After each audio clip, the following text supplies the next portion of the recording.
Ok, bueno, les voy a compartir pantalla para ver unos últimos detalles que necesitamos ver. Miren, como refuerzo, la entrada en vigor del Código Nacional de Procedimientos Civiles y Familiares en materia familiar se da en tres etapas. Hay una declaratoria original de 2024 y hay una reforma a la declaratoria en 2025. La declaratoria original fue publicada en agosto de 2024. Por un lado en la Gaceta Oficial de la Ciudad de México, que ya se las mandé al chat, y por el otro lado en el Diario Oficial de la Federación. Y la reforma a la declaratoria fue publicada en junio de este año, ¿no? Entonces, ¿cómo queda? La primera etapa ya entró en vigor. La primera etapa es la jurisdicción voluntaria, la controversia familiar que no sean divorcios y la justicia restaurativa. Ahorita vamos a ver qué es eso. Esa ya entró en vigor. Lo que patearon para junio del próximo año fue cualquier procedimiento o controversia distinto a los señalados en el artículo anterior, con excepción de los sucesorios. O sea, todo lo que no sea jurisdicción voluntaria, controversia familiar que no sea divorcio, justicia restaurativa, entra en vigor en junio de 2026. Lo patearon para 2026. Y los sucesorios los patearon hasta 15 de noviembre de 2026. Y ahorita, cuando veamos los diferentes tipos de juicios y de procedimientos que hay, nos va a quedar más claro cuándo entra cada cosa, ¿no? Miren, eh,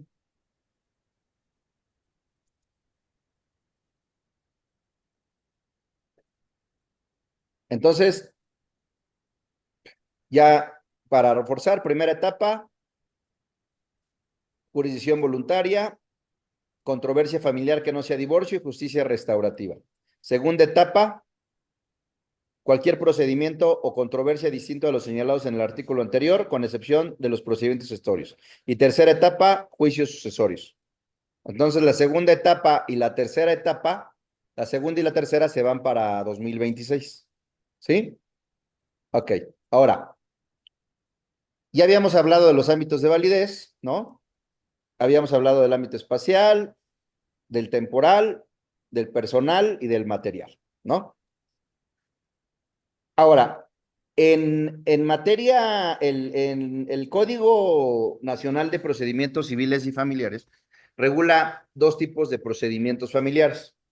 Regula los no contenciosos y los sí contenciosos, ¿no? Entonces, esta es la primera clasificación de juicios familiares o procedimientos familiares, no contenciosos y sí contenciosos, ¿no? Los juicios familiares no contenciosos están son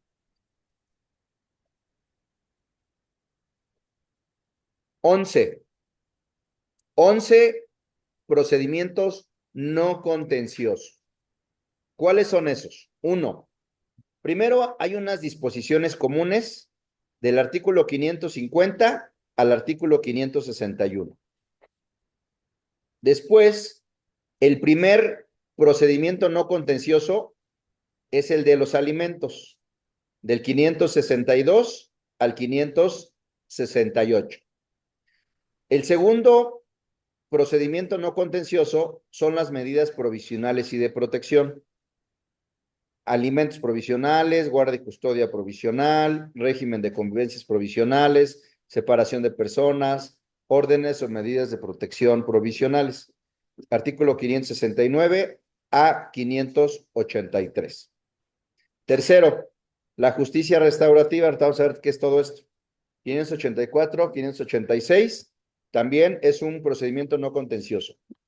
Cuatro, la jurisdicción voluntaria genérica. Hay una jurisdicción voluntaria genérica y hay diferentes tipos de jurisdicciones voluntarias específicas. Entonces, la jurisdicción voluntaria genérica, pues, por obvias razones, es un procedimiento no contencioso. artículos 587 a 596. La consignación de alimentos también es un procedimiento no contencioso del 597 al 602. 6. El nombramiento de tutores y curadores, artículos 603 a 612, también es no contencioso. Enajenación de bienes de menores, ¿no? También del 613 al 620 es no contencioso. Declaración de ausencia y ausencia por desaparición, artículos 621 a 628 también es no contencioso. Restitución nacional de menores, ¿no? Nacional, también es no contencioso del 629 al 641. La adopción también es no contencioso del 642 al 654. El divorcio bilateral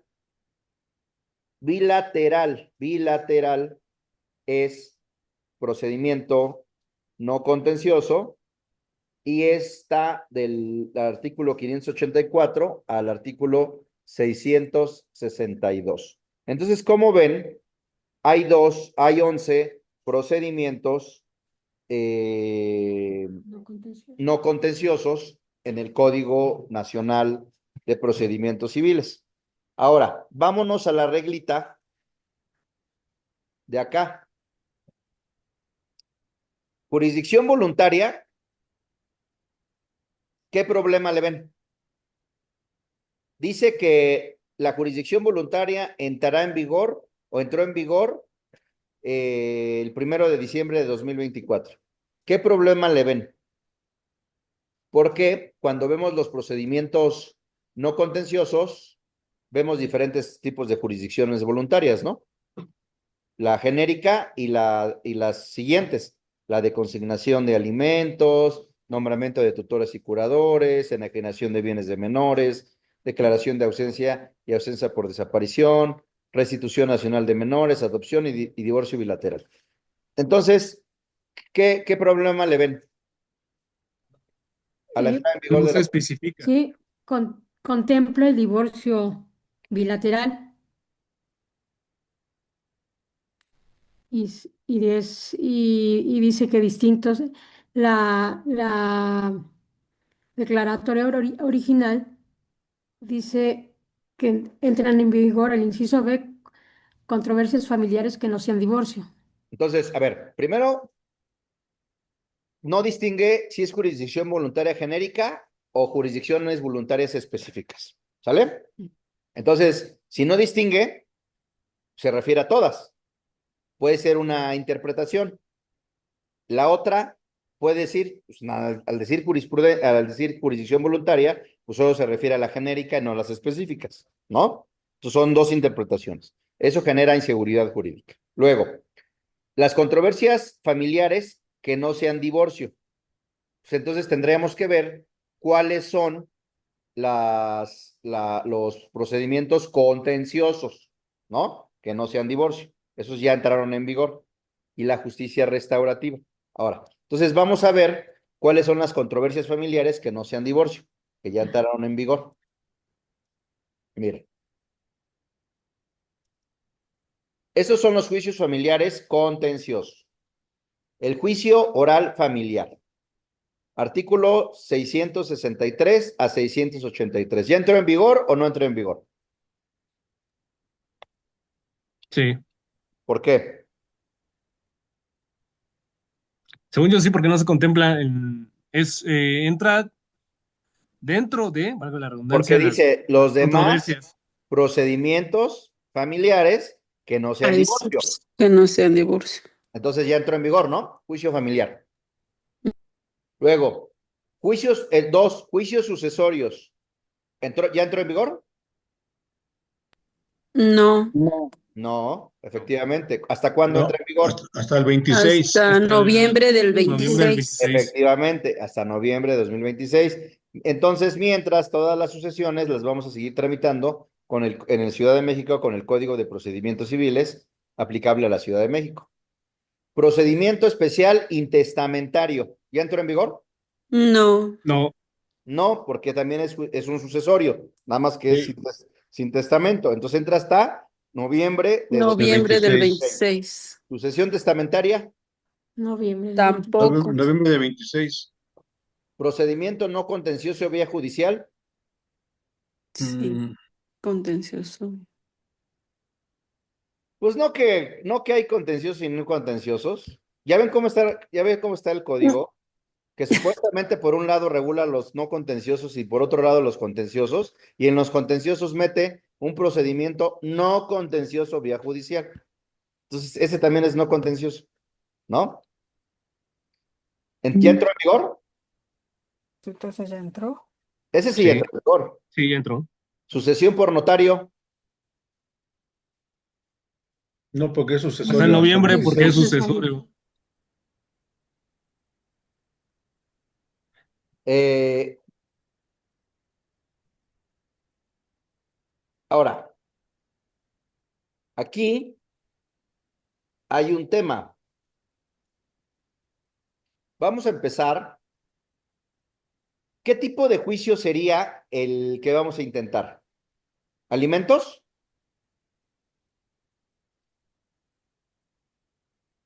No es divorcio, por lo que entendí. Ajá. Es divorcio, pero Vamos a pedir medidas provisionales. sí, Sí. Vamos a tramitar jurisdicción voluntaria genérica. no, Vamos a consignar alimentos. Sí. sí, No, No. alimentos. ¿Vamos a hacer nombramiento de tutores y curadores? No. no, No, ¿Vamos a hacer enajenación de bienes de menores? No, no, no, ¿Declaración de ausencia y ausencia por desaparición? tampoco. tampoco, ¿Restitución nacional de menores? No, no, ¿Adopción? no, no, ¿Divorcio bilateral? sí, no, ¿Sí? no, no, ¿Bilateral? no quedó. Por lo que yo entendí, la cuestión de la litis eh, plantea una controversia, plantea más bien litis, perdón, plantea litis, o sea, hay una pelea. Por Sería eso. unilateral. Entonces es unilateral, ¿no? No es Ujú, bilateral. El divorcio Ah, es bilateral cierto, es que los dos se ponen de acuerdo, presentan la demanda, la solicitud, presentan un convenio y desahogan una audiencia, la ratifican y se divorcian. Los dos ujú. están de acuerdo. Entonces no hay divorcio bilateral. Entonces, tendría que ser un juicio oral familiar, ¿no? Vamos a tramitar un juicio oral familiar. Pero, el problema es que habíamos dicho que el divorcio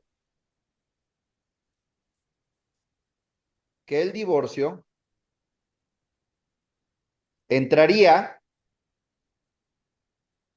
¿hasta cuándo? Hasta el 1 de junio hasta de dos mil junio de veintiséis, ¿no? 26. Ujú. Así es. Pero vamos a simular que ya entró en vigor, tomando en cuenta este aspecto que realmente va a entrar en vigor hasta el 1 de junio de 2026, pero atendiendo al caso práctico que le estoy poniendo, vamos a simular que ya entró en vigor. ¿Sale? Con esa eh, acotación. Ahora, miren. Entonces, lo que vamos a hacer, como es un procedimiento contencioso, vamos a un juicio oral familiar. Vamos al artículo 663. 663 y vamos a empezar a hacer la demanda. 663. Miren, les voy a compartir pantalla.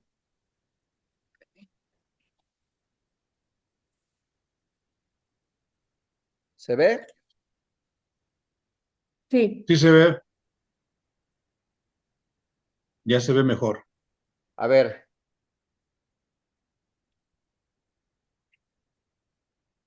¿Quién me ayuda a leer el artículo 633? Yo, profesor, yo, Gerardo Villanueva. Venga. Artículo 663. Se tramitará en la vía oral familiar todas las controversias que no tengan tramitación especial señaladas en este Código Nacional. Las disposiciones de este código, de este capítulo, serán aplicables en lo conducente a los demás procedimientos familiares que establece este Código Nacional cuando no exista previsión específica. Ok. Entonces, el divorcio, de acuerdo a lo que vimos, tiene el divorcio unilateral, ¿tiene una regulación especial? De No, acuerdo a lo que vimos, a la lista que vimos. no, no, porque no está inserta en No los está. capítulos Está el que bilateral, regulan. no el Ajá. unilateral.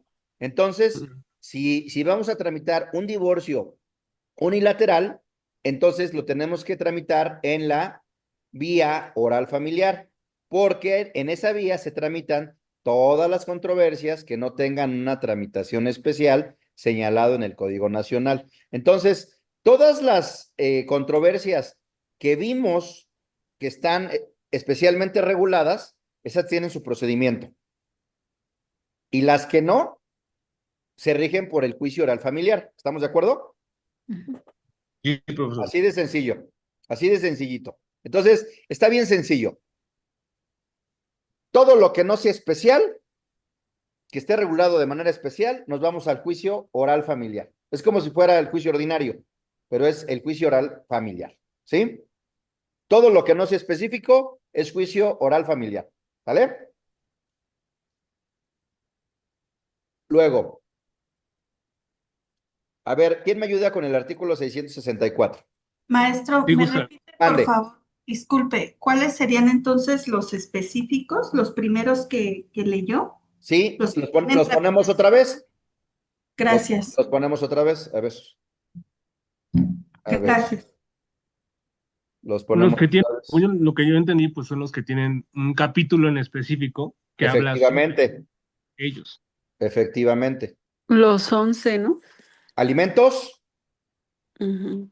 medidas provisionales y de protección. Aquí está, incluso aquí están los artículos que lo regulan. Alimentos provisionales, guardia y custodia provisional, régimen de convivencias provisional, separación de personas, órdenes o medidas de protección, justicia restaurativa, jurisdicción voluntaria genérica, consignación de alimentos,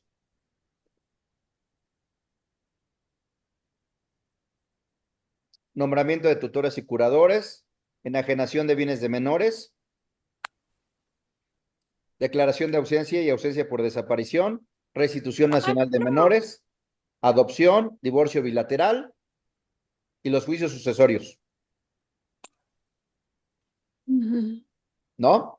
Todo lo que no se esté en estos es juicio oral familiar, en términos del 663, del 663. ¿Quedó claro? Sí. Sí, doctor, muchas gracias. Ok. Entonces, vamos a compartir. Nada más, no vamos a leer todo el código, nada más vamos a leer unos artículos que son importantes para empezar a hacer la demanda. A ver, ¿quién me ayuda con el 664? Si gusta yo, maestro. Ajá. Artículo 664. Podrá acudirse ante la autoridad jurisdiccional en materia familiar por escrito o por comparecencia para constituir, declarar, preservar o restituir derechos, únicamente precisando los hechos en que se funde su pretensión. Asimismo, podrán solicitarse las medidas provisionales que consideren necesarias.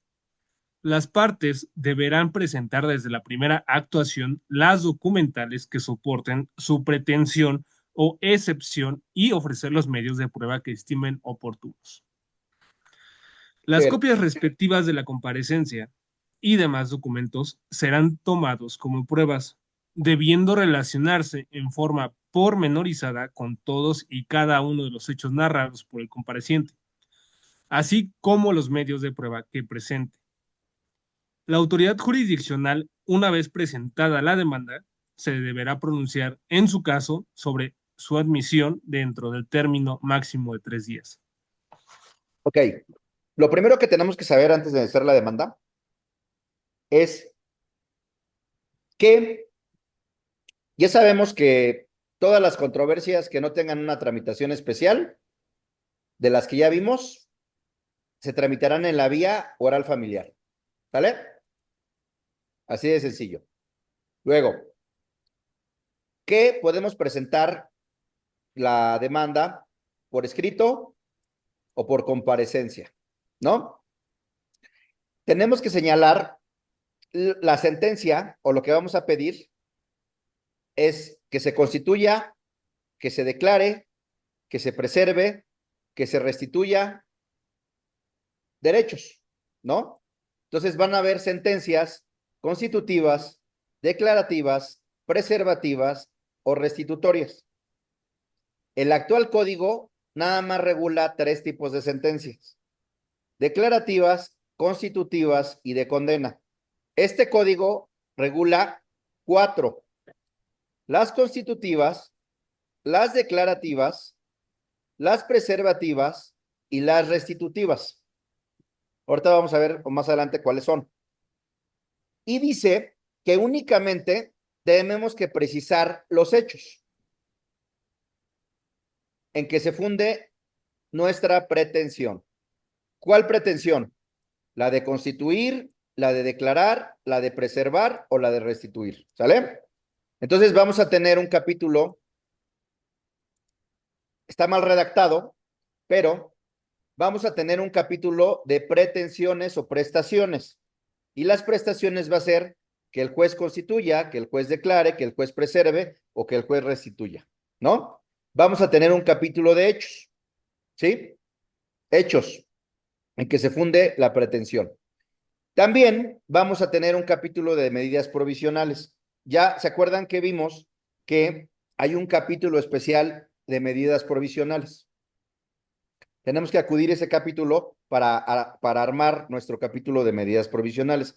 Y también tenemos que exhibir las documentales, ¿no? Junto con la demanda y con la contestación tenemos que exhibir las documentales que tengamos. Las facturas, las cartas de la escuela, de las escuelas, las cheques, las pólizas, etcétera, etcétera. Los documentos públicos, los tenemos que exhibir, ¿no? Por ejemplo, a diferencia del anterior código, del Código de Procedimientos Civiles aplicable a la Ciudad de México, en el juicio ordinario no era, tienes que exhibir las documentales, pero hay una etapa especial de ofrecimiento de pruebas. Aquí no, aquí tienes que ofrecer las documentales igual, pero tienes que ofrecer los medios de prueba, ¿no? O sea, desde la demanda y desde la contestación, tienes que ofrecer los medios de prueba. No es como en el viejo código, que en el juicio ordinario solo ponías las prestaciones, los hechos, exhibías los documentos y después había un periodo de ofrecimiento de pruebas. Aquí no. Aquí en el oral familiar tienes que poner un capítulo de prestaciones, un capítulo de hechos, tus medidas provisionales, exhibir tus documentales y ofrecer tus pruebas, tus medios de prueba. ¿Sí? Miren. Entonces, después, lo que a nosotros nos atañe, es importante este artículo 666. ¿Quién me ayuda a leerlo?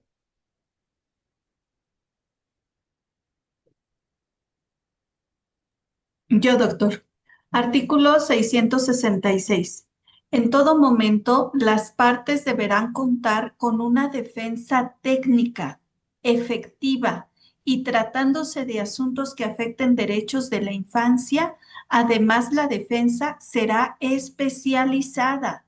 Ajá, Para el sí. ajá. Síguele. Sí, doctor.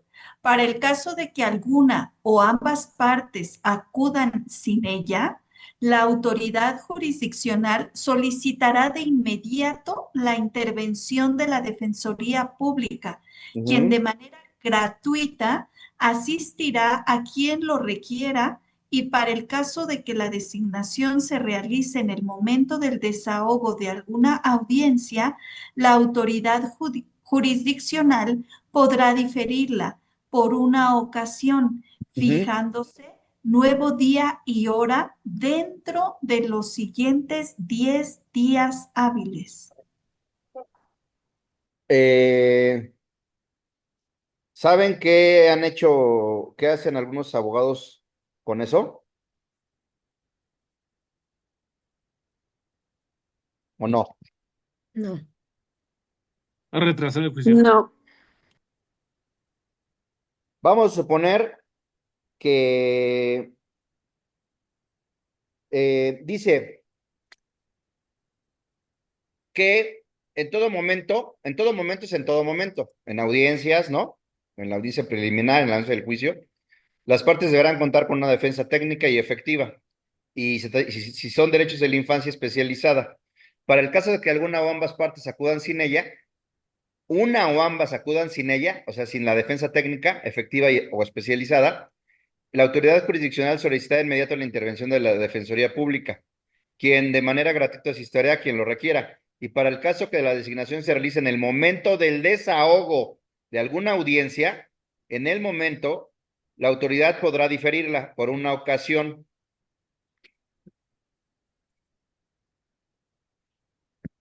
Imagínense que ofrecieron testigos, pero no están bien preparados. ¿Qué harían?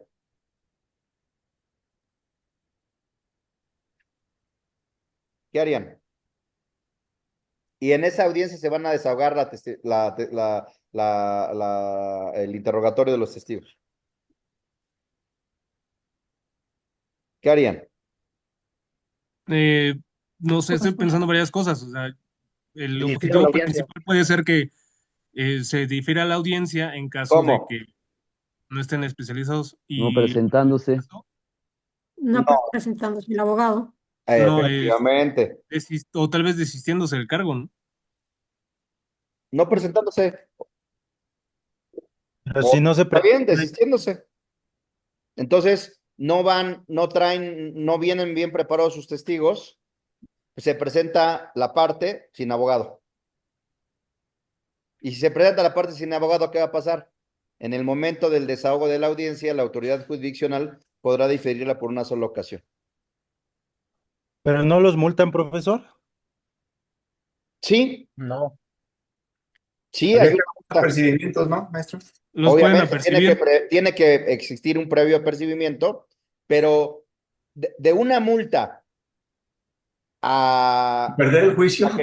a que salgan mal tus testigos, ¿qué prefieres? La multa. La multa. Pagar la multa.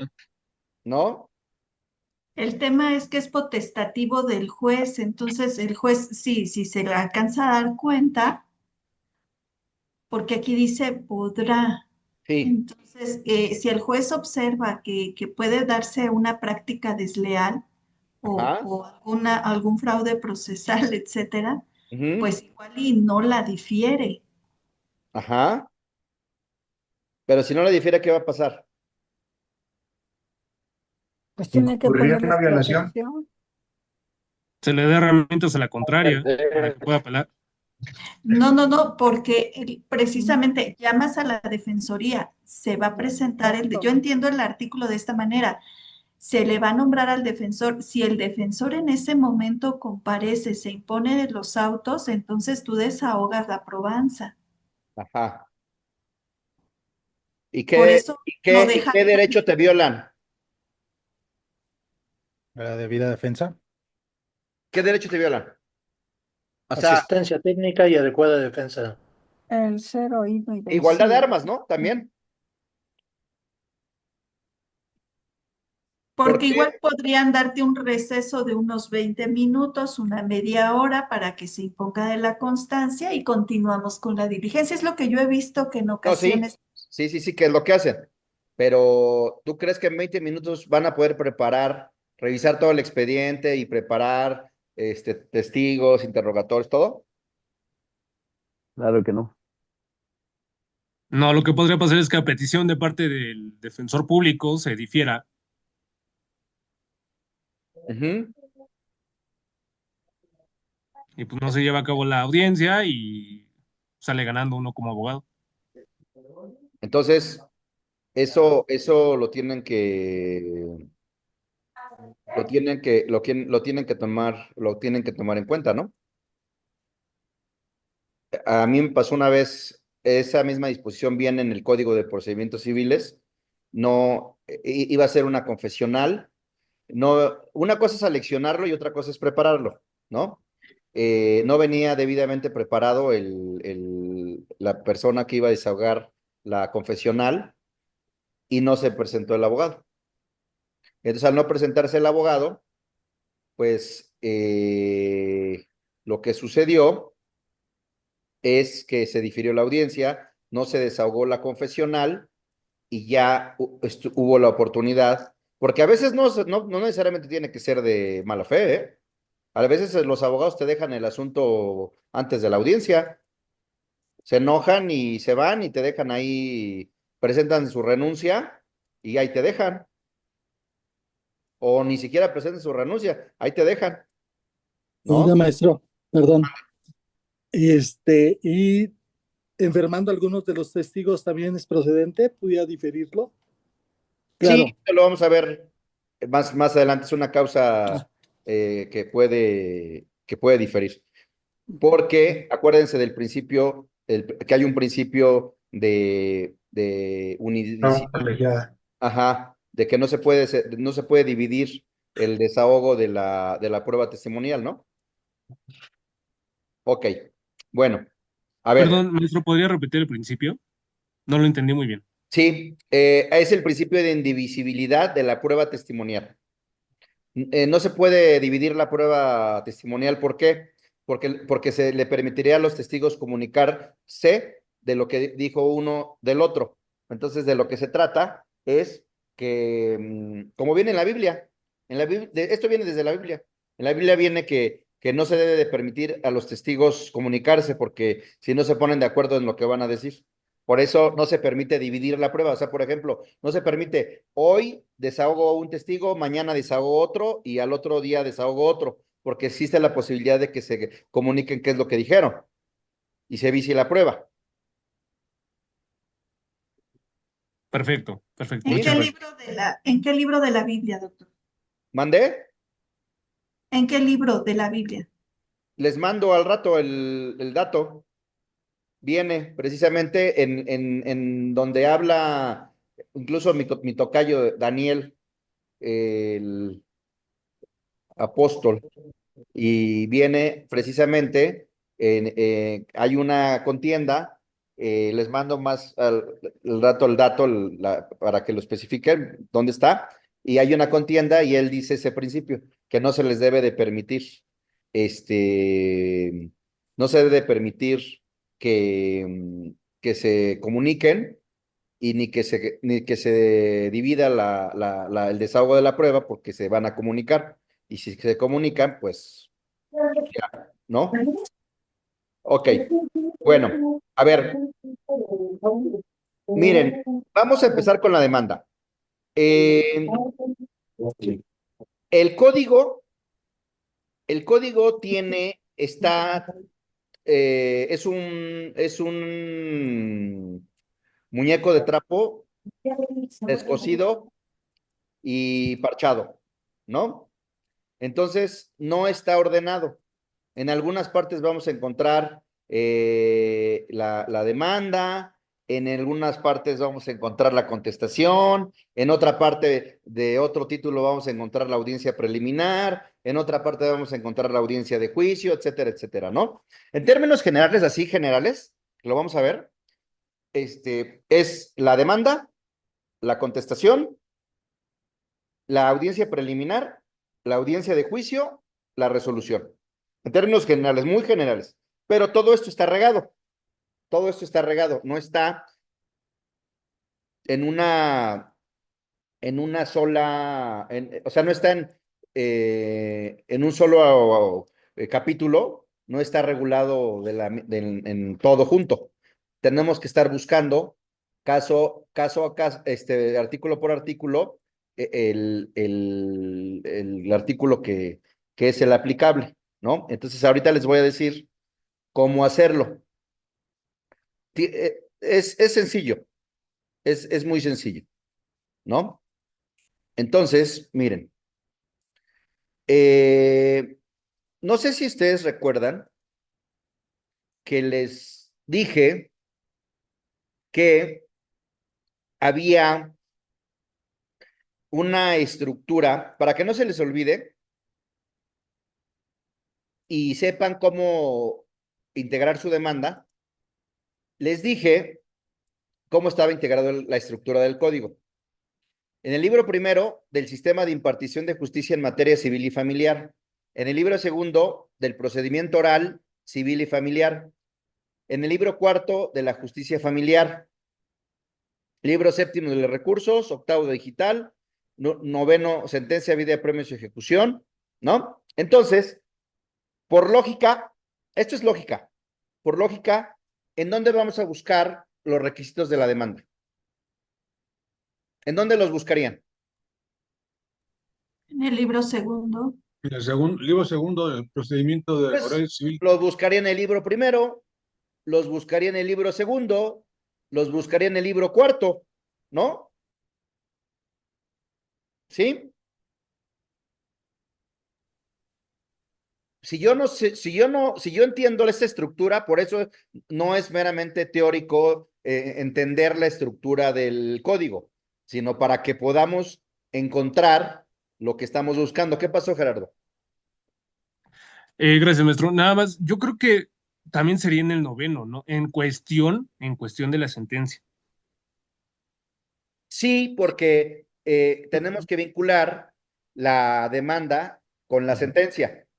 Tenemos que vincular las prestaciones con las condenas o con la declaración, la preservación, etcétera, etcétera. Las prestaciones con la sentencia. Sí, tienes razón. Entonces, vamos a buscar en el libro primero, el libro segundo, el libro cuarto y el libro noveno. Libro primero, segundo, apúntenle, libro primero, segundo, cuarto y noveno. Es lo primero.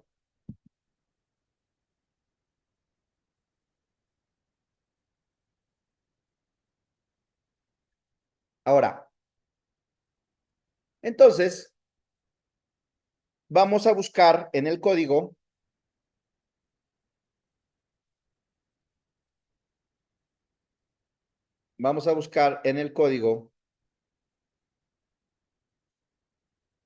la demanda. ¿Dónde está la demanda? ¿Dónde está regulada? El código, el procedimiento familiar está regado, no está ordenado, está regado en el libro primero, segundo, cuarto y noveno. Entonces,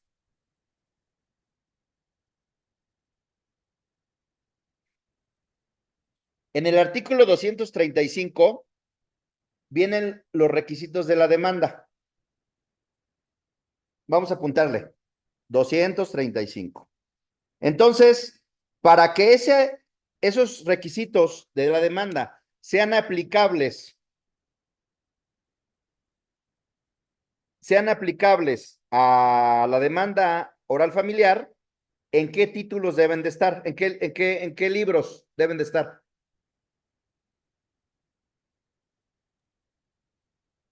Primero, segundo, cuarto y noveno. Claro. Entonces efectivamente, es pura lógica. Entonces, vamos a ver si este artículo 235 está en el libro primero, segundo, cuarto o noveno. Si está en alguno de esos, entonces ese artículo es el que establece los requisitos de nuestra demanda, ¿no? A ver, entonces vamos a ver qué libro es este. Es el 9, el 8,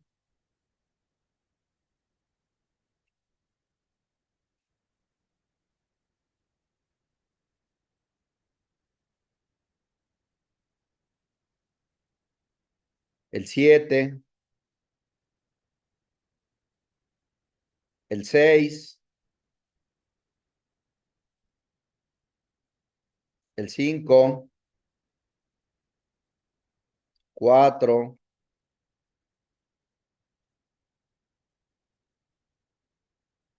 3,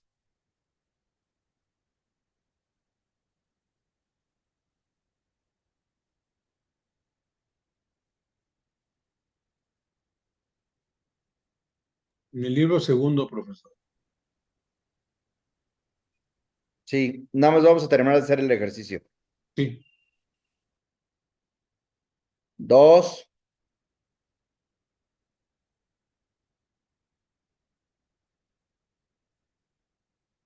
1. Libro segundo del procedimiento oral, civil y familiar. Entonces, el artículo 235 que establece la demanda, sí es aplicable. ¿Sí?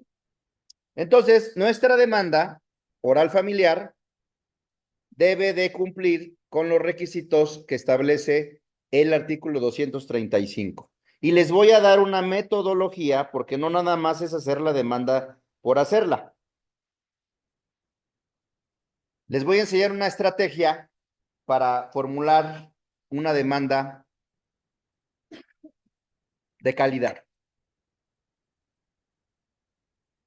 Miren, vean, vamos a leer los requisitos, pero no nos van a decir nada los requisitos, ¿eh?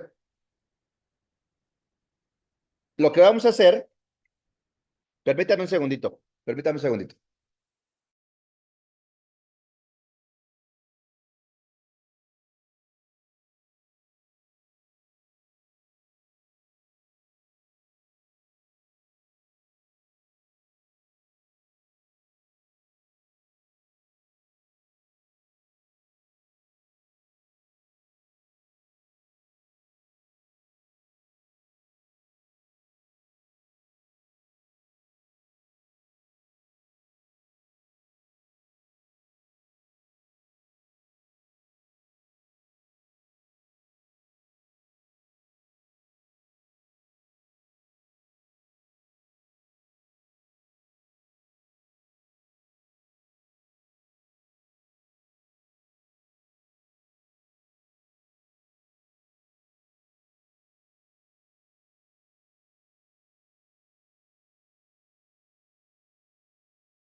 Ok, seguimos. Entonces,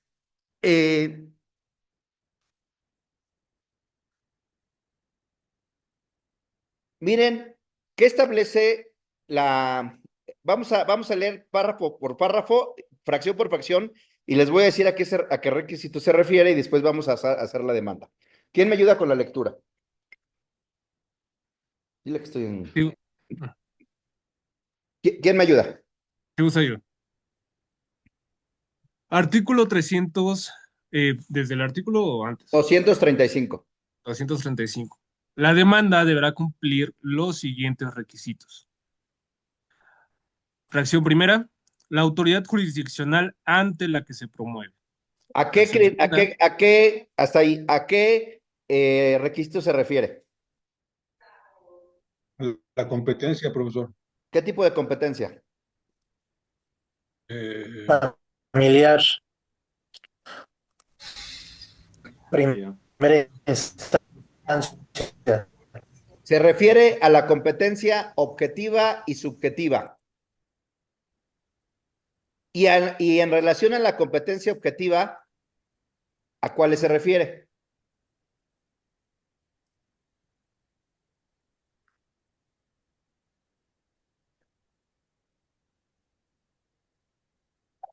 Materia, territorio, Materia, cuantía. grado, turno, prevención, cuantía, ¿no? En algunos casos. Y la subjetiva, ¿a cuál se refiere? Fracción. ¿Mandé? Únicamente en cuanto a si hay alguna causa de recusación del juez. Efectivamente. Pero son dos figuras, ¿cuáles? Impedimentos y excusas. La recusación. Que técnicamente es su excusa, ¿no? Excusa porque el impedimento está en los dos. Nada más que en uno se excusa y en otro tú promueves, el litigante promueve la recusación. En los dos hay un impedimento, ¿no? Entonces, se refiere a la competencia objetiva y subjetiva. ¿Sí? ¿Hasta ahí vamos bien? Sí. Segunda fracción, ¿quién la lee?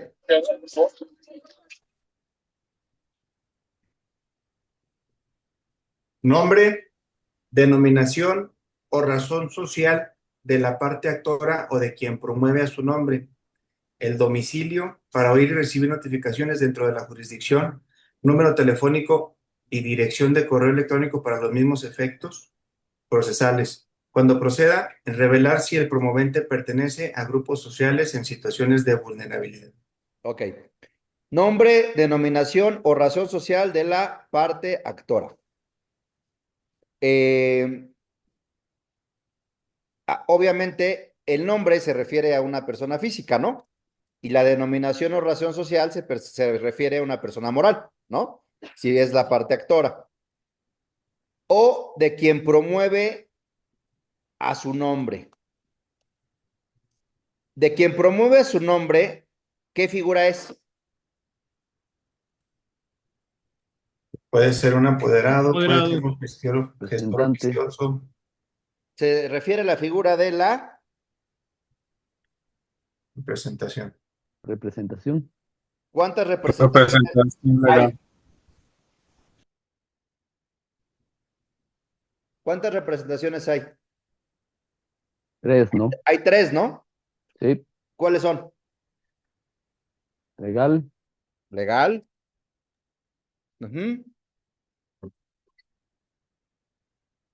Voluntaria. Voluntaria. Y corporativa. Que la corporativa realmente es una voluntaria. O puede ser una legal. Pero hay quien lo distingue. Yo creo que realmente es legal y voluntaria, ¿no? La corporativa se refiere a los órganos de administración de las personas morales, pero pues si ya está determinado en la ley las facultades el administrador único o del órgano de administración, pues es legal, o si es un apoderado, pues es voluntario, ¿no? Así de sencillo. El domicilio para oír y recibir notificaciones dentro de la jurisdicción. El número telefónico, dirección de correo electrónico, Cuando proceda a revelar si el promovente pertenece a grupos sociales en situación de vulnerabilidad. ¿Por qué? ¿Por qué revelar si el promovente pertenece a grupos sociales en situación de vulnerabilidad? ¿Por qué? ¿Por qué? Por los ajustes. Efectivamente. Por los ajustes. Efectivamente. Porque acá, en el artículo 2, fracción primera, ¿qué señala? ¿Quién me ayuda a leerlo?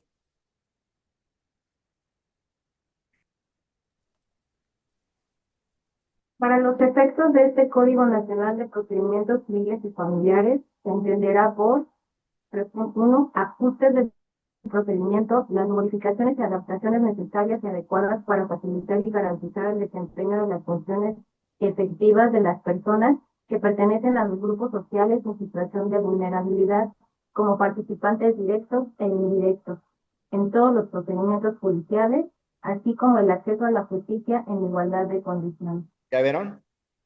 El juez puede hacer ajustes al procedimiento. Por eso, si pertenecen a un grupo vulnerable, tienen que manifestarlo. ¿Cómo qué grupo vulnerable se les ocurre? O un grupo social en situación de vulnerabilidad. Los adultos mayores, profesor. Adulto mayor. ¿Qué otro? Niños, niñas, adolescentes. Hay niños, adolescentes, ajá. ¿Quién más? Pueblos originarios. Culturas originarias. Puede ser como una persona proveniente de pueblos originarios, que es lo que más está. Efectivamente, efectivamente. Ok. Luego, fracción tercera. Entonces aquí está la parte actora, ¿no? Parte actora. Parte actora. Luego, fracción tercera. ¿Quién me ayuda? Nombre de la persona designada como la persona representante autorizada. En ningún caso se exigirá contar con registros del tribunal o poder judicial que corresponda. O sea, el abogado, ¿no? Vamos a El ver abogado otros artículos. patrono. Vamos a ver otros artículos que también lo regulan. Ahorita que hagamos la demanda. Empezamos a la demanda.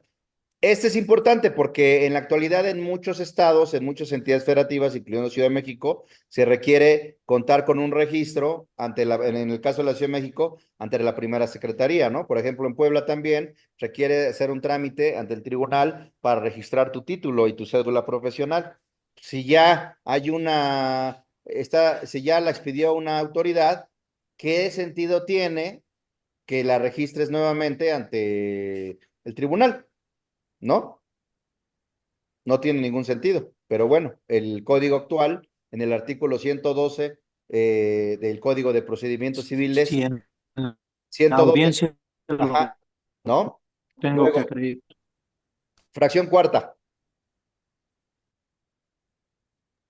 Aquí van a empezar los problemas. Fracción cuarta. Nombre. Ay, perdón. Nombre, denominación o razón social de la parte demandada y su domicilio. Ok. Si no conozco el nombre,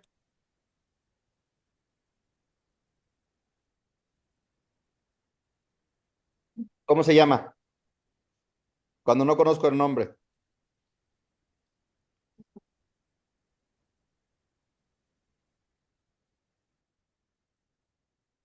¿Cuándo estaremos en presencia de una persona incierta? ¿Cómo se Exactamente, es supuesto pues, que no se conoce el nombre, precisamente en eso. En los juicios sucesorios. Sí, cuando la persona pueda tener, o se le pueda conocer por varios nombres, por lo que yo tengo entendido también. ¿En qué otro?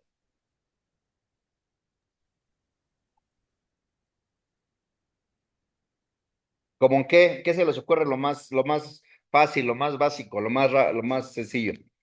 Que no conozcan el domicilio. Perdón, el nombre. Reconocimiento de paternidad. Puede ser.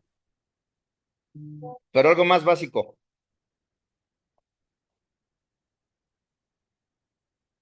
Te invadieron. Te invadieron, se metieron a tu inmueble. Ejerces la acción reivindicatoria. ¿Y sabes cómo se llama? Normalmente sabes cómo se llama quien se metió. No, Entonces, ¿qué pasa cuando no sabes el nombre? Te tienes que ir y decir que es una persona incierta. Entonces, no tienes que demandar a Daniel Vázquez. Tienes que demandar al detentador del inmueble ubicado en tal, tal, tal, tal. O a la persona incierta que detenta el inmueble ubicado en tal, tal, tal. ¿Sí? Entonces esa sería la razón social, ¿no, maestro? ¿Mandé? Eso ya sería la razón social o denominación, ¿no? Lo que usted No, eso es está... para las personas morales. Ah, La ok. persona incierta es para las personas físicas. Y la denominación o razón social es para las personas morales. ¿Sí? Ok, gracias. Perdón, maestro, por lo que yo tengo entendido, por ejemplo, por lo que hacen, nada más a la materia familiar sería raro, ¿no? La cuestión de la persona incierta, salvo los casos de los sucesorios intestamentarios al momento de acusar, El reconocimiento de de paternidad, denunciar. alimentos. Yo no lo he visto, a mí se me haría muy raro la cuestión de la persona incierta en una controversia del orden familiar. Hasta el momento se me hace muy raro la cuestión de la persona incierta, como le comento, salvo los casos de las sucesiones al momento de denunciarlas. Ujú. Pero hasta el momento no he visto cuestiones de personas inciertas en controversias. Por lo general se conocen muy bien para cuestiones de alimentos, guardia y custodia, Acuérdense que régimen. la invasión y la ocupación de un inmueble no solo se da en materia civil, también se da en materia familiar. en materia penal, si también no conoces a las personas que invadieron, también es persona incierta o tienen, No, ahí no, es con quien resulte responsable, ¿no? no. Que le llaman QRR, ¿no? Si no conoce su domicilio,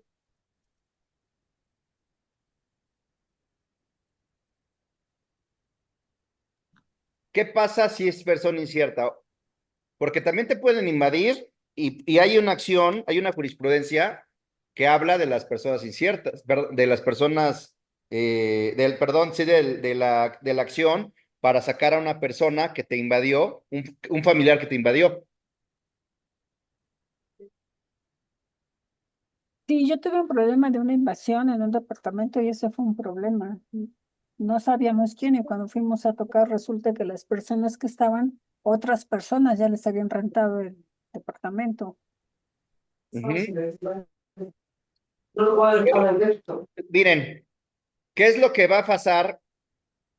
¿Cuál es la consecuencia jurídica de que sea una persona incierta?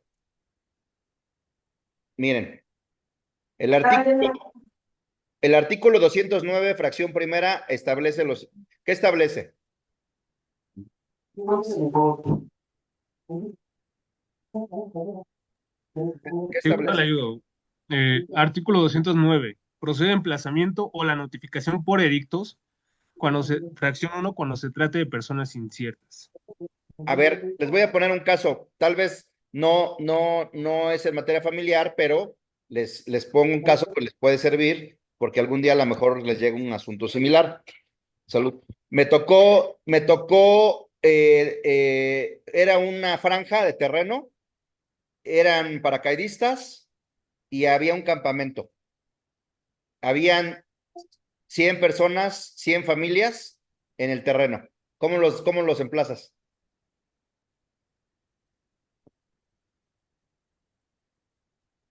¿Cómo pones los nombres? Persona incierta.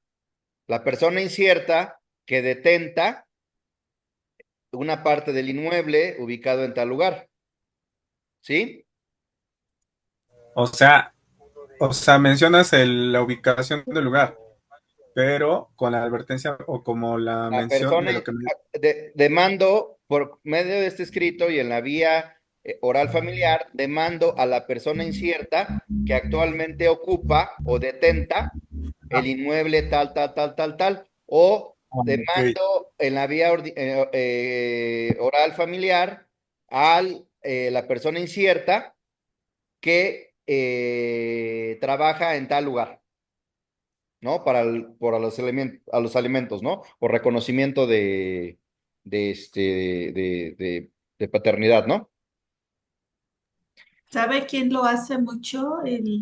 Los ministerios públicos adscritos a estas unidades de extinción de dominio Ujú, y que efectivamente. les urge que alguien se apersone, Sí, nombrar una albacea, etcétera, porque van a incautar el bien. claro. Ujú. Fracción quinta. Síganle. Las pretensiones, el objeto u objetos que se reclamen con sus accesorios. Entonces aquí es el capítulo de qué? Las prestaciones. Prestaciones, ¿no? Prestaciones, profesor. Fracción sexta. Fracción sexta, la exposición clara y sucinta de los hechos en que el actor funde la demanda, relacionados a su vez con el título o títulos de las acciones que ejerzan. Entonces ese es el capítulo de... Hechos. Hechos. Aquí hay un problema, compañeros. Aquí hay un problema. Dice que hay una relación, ¿qué? Clara y sucinta. ¿Qué es sucinto? A ver, busquen rápido en el diccionario, ¿qué es sucinto? Consecuente, uno tras otro. ¿Qué es sucinto? Corto. Quinto es de manera Escueto. clara y Abreviado. precisa. Abreviado. Ujú. ¿Qué es sucinto? Breve, breve, Concreto. concreto, breve. Concreto. Pero Breve. van a tener un problema, compañeros, por lo siguiente. ¿Saben ustedes las jurisprudencias que existen en relación con los hechos de la demanda?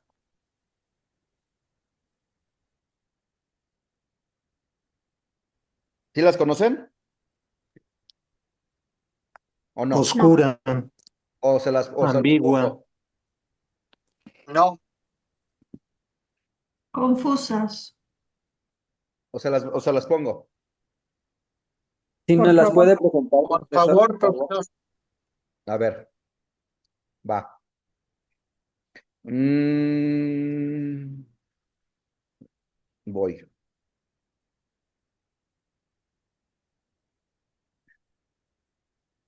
Voy. Mm,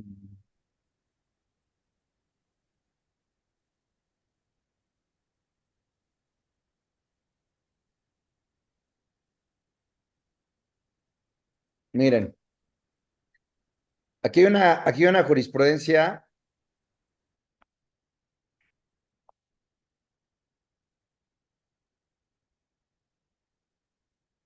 A ver, ¿quién la lee?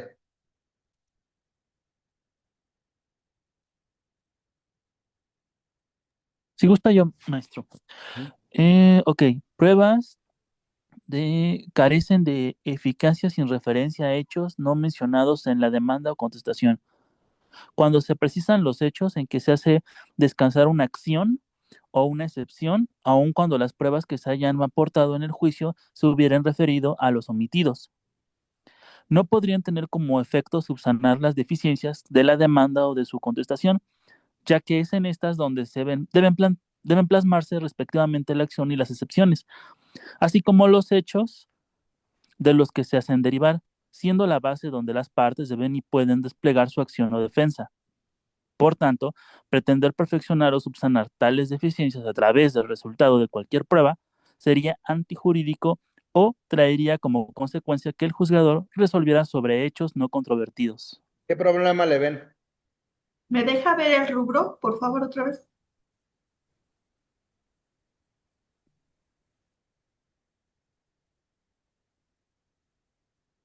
¿Qué problema le ven con lo que señala el código? Con lo sucinto. ¿Qué les puede pasar? Que deberían de ser hechos completos, ¿no? Y aquí hay otra. Hay una limitación, o sea, nos dejaría limitados para la cuestión de la implementación de la acción de la defensa, ¿no? Miren, a ver quién lee esta. Está bien, es jurisprudencia.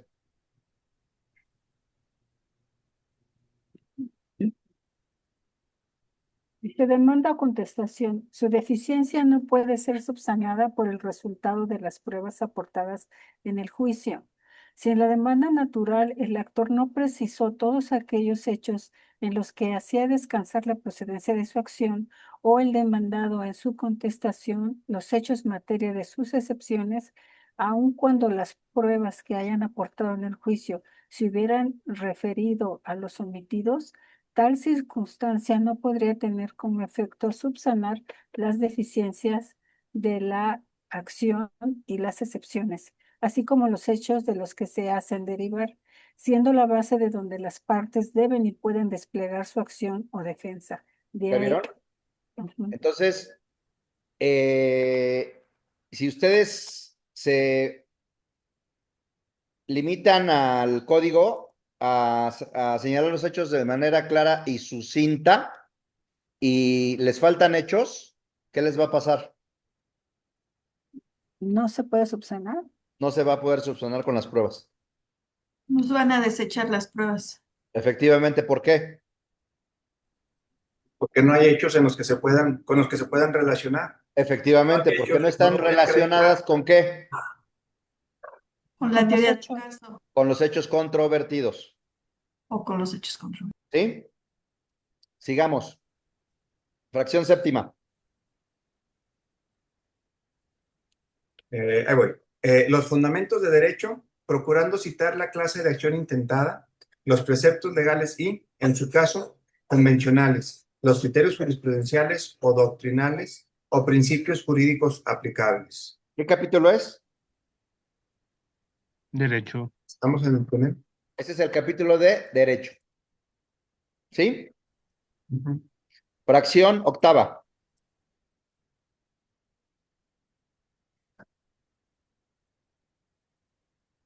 A ver, voy yo mismo. Dice octava, en su caso, el valor de lo demandado para determinar la competencia de la autoridad jurisdiccional. Esto no pasa en materia familiar. No pasa en materia familiar, no pasa la competencia por cuantía.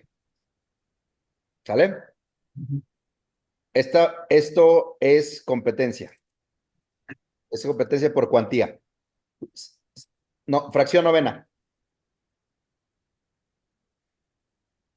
Sí, a ver, el ofrecimiento de pruebas mencionando con toda precisión el hecho o hechos que se tratan de demostrar con cada prueba, debiendo proporcionar el nombre de las personas que deban rendir testimonio. Entonces, ese es el capítulo de ¿Prueba? ofrecimiento de pruebas.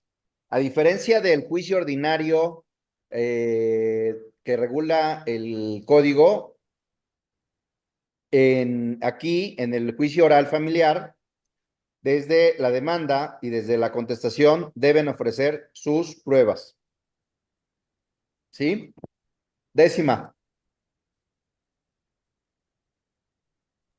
A ver, sigo la décima, así. Las firmas de la parte actora o de su persona o de su persona representante autorizada, si éstas no pudieran o no supieran firmar, pondrán su huella dactilar, firmando otra persona en su nombre y a su ruego indicando estas circunstancias. Igualmente podrá firmar la parte actora, la persona representante autorizada, el escrito usando su firma electrónica avanzada, la cual deberá corresponder a la persona que promueva. Puede ser la firma, puede ser la huella, puede ser la firma electrónica. ¿Qué hago yo? Que firmen y que pongan su nombre. He ganado muchos asuntos. Profesor, Mande.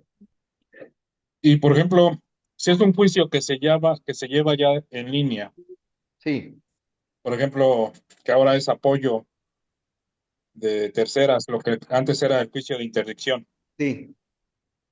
y la persona por cuestiones de salud mental ya no puede tramitar su firma electrónica,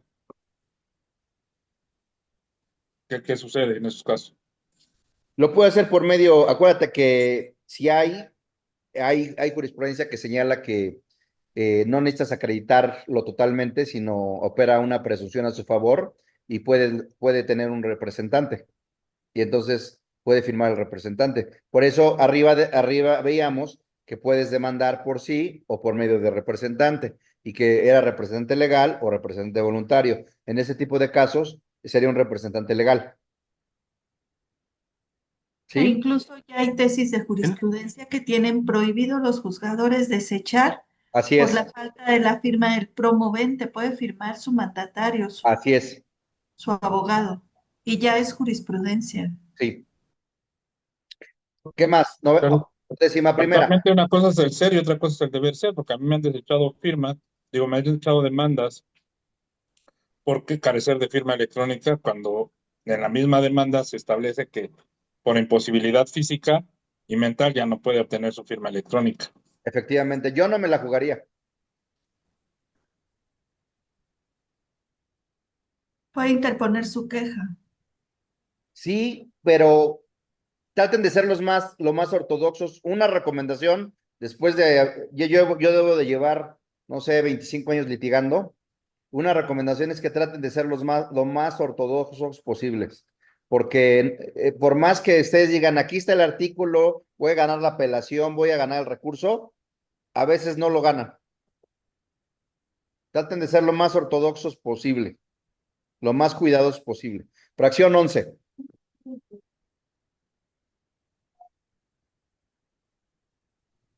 Exhibir por cada demandado un ejemplar de las copias de traslado tanto de la demanda y sus anexos, ya sean en formato electrónico o físico, las cuales deberán estar debidamente foliadas y Por favor, identificadas como su... copia.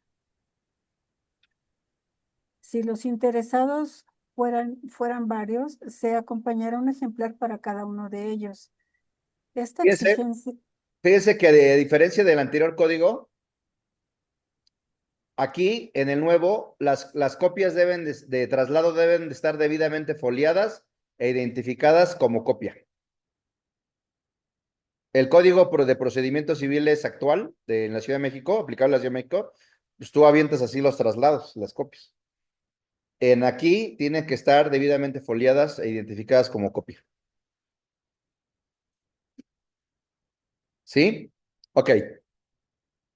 Pues, en términos generales, pues aquí viene la competencia, viene la parte actora, viene la parte demandada, viene el capítulo de prestaciones, viene el capítulo de hechos, el de derecho, viene el ofrecimiento de pruebas, las copias de traslado. Ah, no, pues eso está padre. Así nos enseñan así me enseñaron en la universidad. Leímos los requisitos, pues sí, pero cuando sales, pues sí sabes los requisitos, pero ahora cómo los aplico, ¿no? Entonces, vamos a empezar a hacer la demanda. Hay dos maneras de hacer la demanda. Como la hacemos la hace la mayoría de la gente, o como les voy a enseñar. Ustedes la pueden hacer como quieran. Pero cuando cursé el doctorado, me di cuenta, incluso desde la maestría, de la maestría, los que han hecho maestría y los que han hecho doctorado, para hacer su tesis, ¿qué tienen que hacer antes? ¿Qué tienen que Protocolo de hacer antes? investigación. ¿Vale? La metodología. Protocolo de investigación. Un protocolo de investigación. Un protocolo de investigación. Para hacer no te lo piden en licenciatura, te lo piden a partir de maestría y de doctorado. Te piden que hagas un protocolo de investigación. ¿Qué finalidad tiene el protocolo de investigación? Estructurar cómo se va a dar la investigación. Exacto. Garantizar que. El término de la investigación. Garantizar que. Que la vas a calidad. la calidad académica de la investigación. El protocolo de investigación en la maestría y en el doctorado tiene la finalidad de garantizar la calidad académica de la investigación. Entonces, después de 25 años de hacer demandas, contestaciones, recursos, demandas de amparo, de todo tipo, dije, si el protocolo de investigación sirve para garantizar la calidad de una tesis, ¿por qué no aplicar los mismos principios y hacer un protocolo para hacer una demanda? Hacer un protocolo para hacer una contestación, hacer un protocolo para hacer un recurso, hacer un protocolo para hacer una demanda de amparo. Entonces, lo que yo hago, y me ha funcionado, y hago mejores demandas cuando utilizo un protocolo. ¿Sí? ¿Por qué? Porque como dijeron hace unos momentos, el protocolo les ayuda a organizar, a poner término, a organizar su investigación, en este caso, a organizar y a plantear su estrategia. No es llenar el machote, porque después del que ya seguramente a más de uno les ha pasado, les va a llegar un caso en donde no hay machote. ¿Y entonces qué van a hacer? Entonces, vamos a empezar a hacer el protocolo y después de hacer el protocolo, va a ser bien sencillo hacer la demanda. Y van a ver la calidad de demanda que van a hacer y la calidad de contestación de demanda que van a hacer y van a ver cómo va a ser tan fácil demandar y cómo va a ser tan fácil contestar. Ya no es como a mí en los despachos, pues ahí búscale ahí lo que le encuentres. No, hay una metodología. Hay una metodología para hacer la demanda, hay una metodología para hacer la contestación, hay una metodología para hacer recursos, hay una metodología para hacer demandas de amparo, etcétera, etcétera. Vamos a empezar a hacer el protocolo. Miren.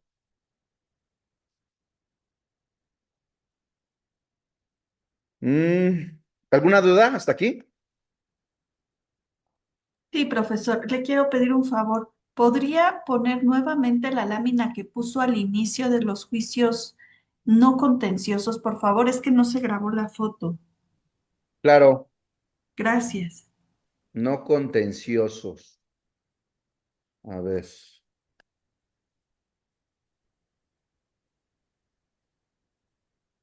Los no contenciosos. ¿Está? Sí, por favor, ¿me permite tantito? Sí.